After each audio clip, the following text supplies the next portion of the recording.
Ben सामाजिक एवं राजनीतिक जीवन चैप्टर 1 ऑन इक्वालिटी यानी समानता का पाठगत प्रश्न करेंगे। पाठ के अंदर के प्रश्न करेंगे। पहला, आपके विचार से समानता के बारे में शंका करने के लिए कंता के पास क्या पर्याप्त कारण हैं? उपरोक्त कहानी के आधार पर उसके ऐसा सोचने के 3 कारण बताइए। एनसीईआरटी पाठ्य पुस्तक पेज नंबर 6 से लिया गया है। उत्तर, कंता के समानता के बारे में शंका करने के 3 कारण है। पहला, कंता एक झोपड़पट्टी में रहती है और उसके घर के पीछे एक नाला है। यह एक आर्थिक विषमता का सूचक है। दूसरा, उसे अपने काम में एक भी छुट्टी नहीं मिलती, जबकि निगमित उद्यम में काम करने वाले लोगों को कई छुट्टियां मिलती है। तीसरा, उसे अपने बच्चों का इलाज कराने के लिए सरकारी अस्पताल में लंबी लाइन लगानी पड़ती है, जबकि संपन्न लोग निजी अस्पतालों में अपने बच्चों का इलाज कराते हैं, जिसमें उन्हें लंबी लाइन नहीं लगानी पड़ती है। दूसरा, आपके विचार से ओम प्रकाश वाल्मीकि के साथ उसके शिक्षक और सहपाठियों ने असमानता का व्यवहार क्यों किया था? अपने आप को ओम प्रकाश वाल्मीकि की जगह रखते हुए 4 पंक्तियां लिखिए कि उक्त स्थिति में आप कैसा अनुभव करते हैं। पेज नंबर 8 से लिया गया है। हमारे समाज में सामाजिक असमानता और आर्थिक असमानता कायम है। सामाजिक असमानता के तहत जातीय आधार पर भेदभाव किए जाते हैं। इसी आधार पर ओम प्रकाश वाल्मीकि के साथ उसके शिक्षक और सहपाठी ने असमानता का व्यवहार किया। अगर हम ओम प्रकाश वाल्मीकि की जगह होते तो हमें निम्न तरह का अनुभव होता। पहला, सामाजिक व्यवस्था के खिलाफ असंतोष पैदा होता। दूसरा, जातीय आधार पर भेदभाव को भी गलत मानते। तीसरा, अपने आप को सम्मानित महसूस नहीं करते। चौथा, हमारे मन में कुंठा और ग्लानि उत्पन्न होती। तीसरा, आपके विचार से अंसारी दंपत्ति के साथ असमानता का व्यवहार क्यों किया जा रहा था? यदि आप अंसारी दंपत्ति की जगह होते और आपको रहने के लिए इस कारण जगह ना मिलती, क्योंकि कुछ पड़ोसी आपके धर्म के कारण आपके पास नहीं रहना चाहते,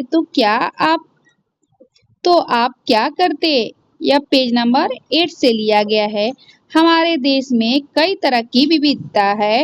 इन विविधता में जाति, भाषा, धर्म, लिंग, क्षेत्र और संस्कृति प्रमुख है। इन विविधताओं के कारण देश में कुछ लोग एक दूसरे से भेदभाव करते हैं। इस भेदभाव का मुख्य कारण संकीर्ण मानसिकता और शिक्षा का अभाव है।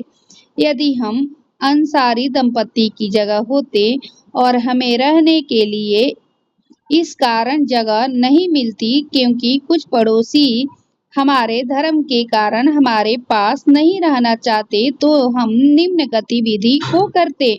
पहला, अपने पड़ोसी को समझाने का प्रयास करते। दूसरा, अपने मकान मालिक को उनके अनुकूल रहने का भरोसा दिलाते। तीसरा, हम अपने अच्छे विचारों को उनके सामने रखते। प्रश्न चौथा, 4, यदि आप अंसारी परिवार के सदस्य होते तो प्रॉपर्टी डीलर के नाम बदलने के सुझाव का उत्तर किस प्रकार देते? यह पाठ्य पुस्तक पेज नंबर 9 से लिया गया है। यदि हम अंसारी परिवार के एक सदस्य होते तो प्रॉपर्टी डीलर के नाम बदलने के सुझाव का उत्तर निम्न प्रकार से देते। पहला, प्रॉपर्टी डीलर को हम यह बतलाते कि हम अपना नाम बदल सकते हैं, लेकिन मिलने वाले रिश्तेदारों का नाम कैसे बदलेंगे।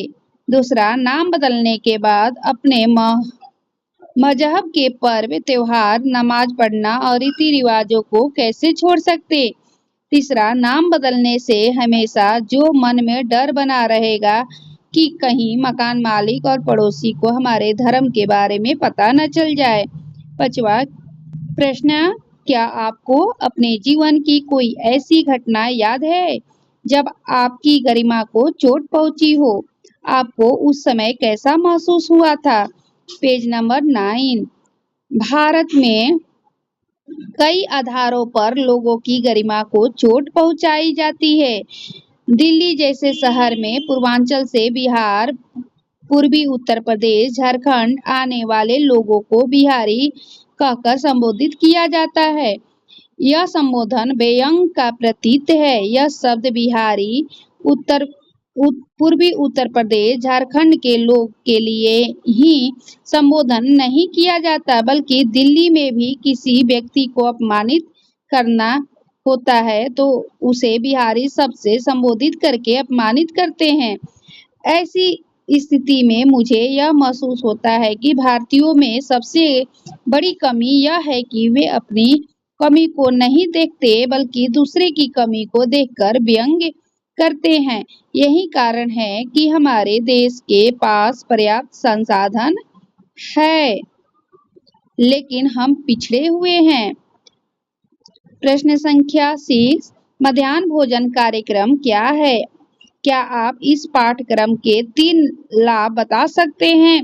आपके विचार से यह पाठ्यक्रम किस प्रकार समानता की भावना बढ़ा सकता है? Page number 11। मध्याह्न भोजन कार्यक्रम के अंतर्गत सभी सरकारी प्राथमिक स्कूलों के बच्चों को दोपहर का भोजन स्कूल द्वारा दिया जाता है। यह योजना भारत में सर्वप्रथम तमिलनाडु राज्य से प्रारंभ की गई और 2001 में उच्चतम न्यायालय ने सभी राज्य सरकारों को इसे अपने स्कूलों में 6 माह के अंदर आरंभ करने के निर्देश दिए। मध्याह्न भोजन कार्यक्रम के 3 लाभ हैं। पहला, दोपहर का भोजन मिलने के कारण गरीब बच्चों के अधिक संख्या में स्कूलों में प्रवेश लेना और नियमित रूप से स्कूल जाना शुरू कर दिया।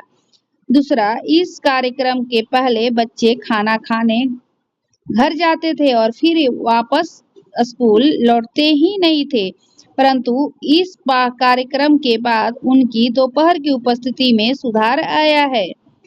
तीसरा, वे माताएं जिन्हें पहले अपना काम छोड़कर दोपहर को बच्चों को खाना खिलाने के लिए घर पर आना पड़ता था, अब उन्हें ऐसा नहीं करना पड़ता है। 7, अपने क्षेत्र में लागू की गई किसी एक सरकारी योजना के बारे में पता लगाइए। इस योजना में क्या किया जाता है? यह किसके लाभ के लिए बनाई गई है?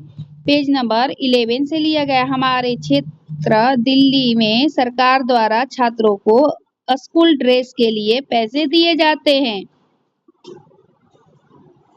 यह रकम कक्षा के अनुसार अलग अलग दिए जाते हैं। बिहार राज्य में स्कूल ड्रेस के लिए और साइकिल के लिए छात्रों को पैसे दिए जाते हैं। दिल्ली में लाडली योजना के तहत लड़कियों की शादी के लिए कुछ रकम दी जाती है। इस योजना द्वारा दिए जाने वाली अधिकतम राशि 1 लाख रुपए है। हरियाणा और उत्तर प्रदेश सरकार ने भी लड़कियों के लिए योजना लागू की है। इन राज्यों के अतिरिक्त भी कई राज्य में विभिन्न योजनाएं लागू की गई है। अभ्यास के प्रश्न हम लोग पार्ट 2